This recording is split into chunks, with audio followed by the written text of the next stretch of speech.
Alright, today we're going to get this spring back on, hopefully. Finally got all my parts in I was waiting on.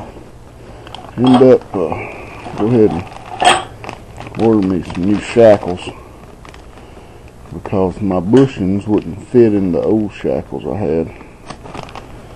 For some reason, it wasn't quite an inch and a half. I got this spring, I got my profane bushings for it.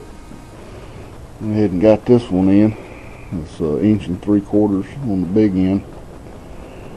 Now I gotta get the one on the little end, it's 1 1/2 inches.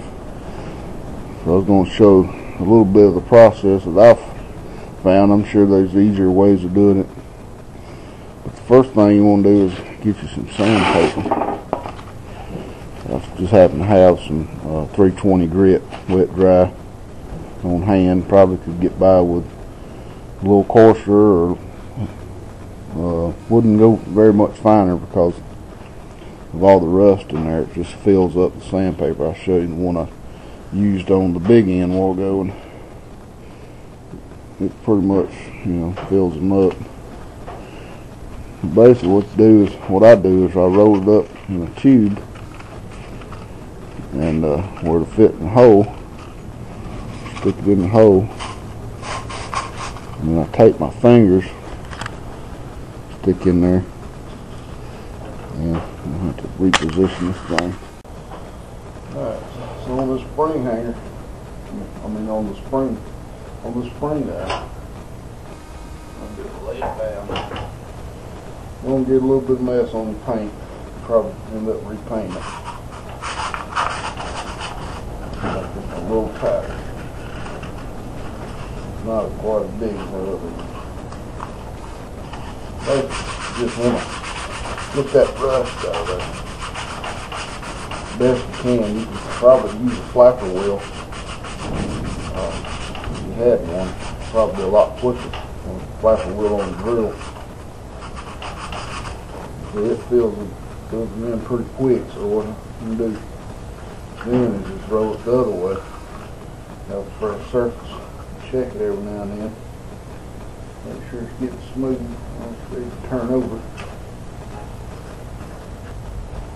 Now, lined up where I have a good surface to hammer on.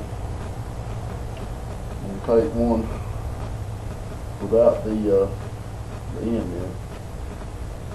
And put a little this profane grease on it. Go around it. This stuff's sticky.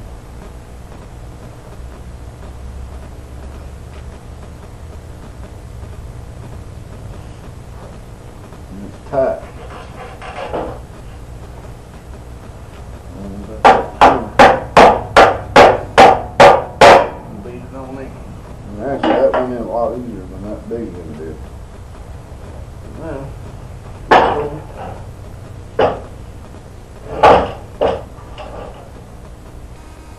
the other one I'm going to pull this rod out, just a little bit on the inside, a little bit on this side. That was cute. And that will grease the inside of the cavity. I'm going to put a little bit on the outside of the bushing. Don't use this grease, these things tend to squeak.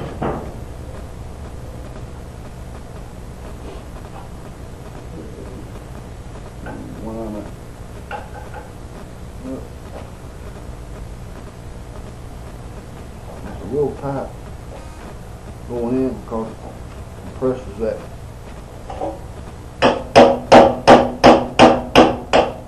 bushing, but once you get it going,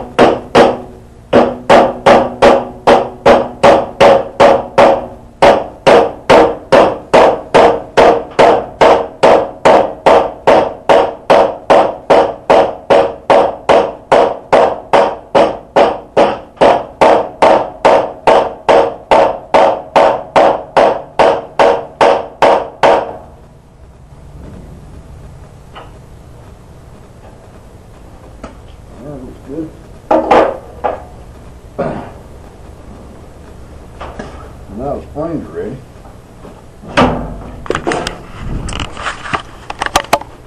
Got the bushings in.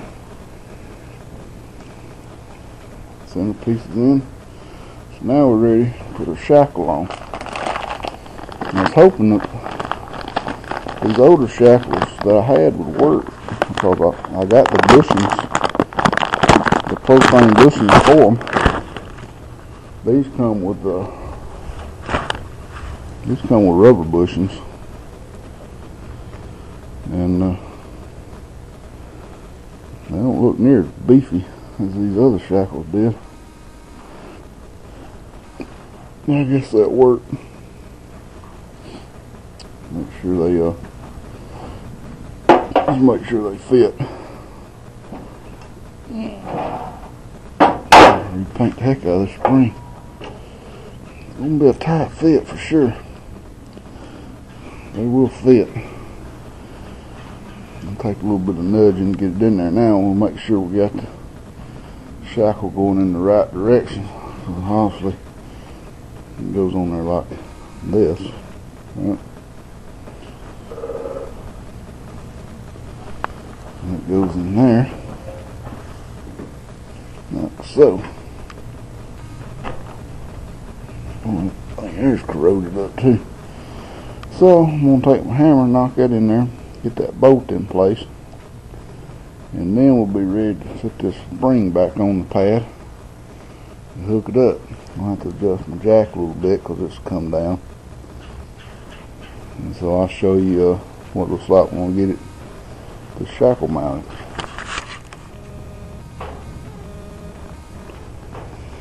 I got her mounted. Had a little bit of trouble. Had to cut this bolt off. I got these bolts, nuts, and washers from LMC. It's supposed to be the right ones, but actually they were about a ½ inch longer than the originals, and the only one that really mattered was this one. And you can imagine trying to cut a grade 8 bolt with a damn sawzall. It took quite a while. So I think on the next one I'm just going to go find me it's a 9/16. The originals was 4½. You can't hardly find them. These were 5s. I'm going to try to find a 4 and see if that'll work. And cut this one down to 4½. I may end up having to cut the other one.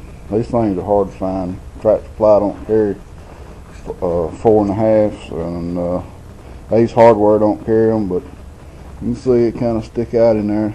It don't really matter on these, but now all I got to do is put this U-bolt back together and shoot, do a little more touch-up painting, and this side will be done. Now get this side done, we'll get that side off and do the same thing to it. And I'm not going to make a video of that because it's basically the same as these other videos, and I'm going to wait. I'm going to make a video of doing some work on the front. I'm going to change out the bushings here. I mean, you can see this bushing's gone. I'm just hoping that that little old piece right here ain't bad. I've had to replace them before, and it's just the same thing as the back. Just grind the rivets off and replace them. So got some new shocks in there. I got some new shocks for the rear I'm gonna put on when I get this painted up, and shoot, we'll have that in the next video. Until then, guys, take care.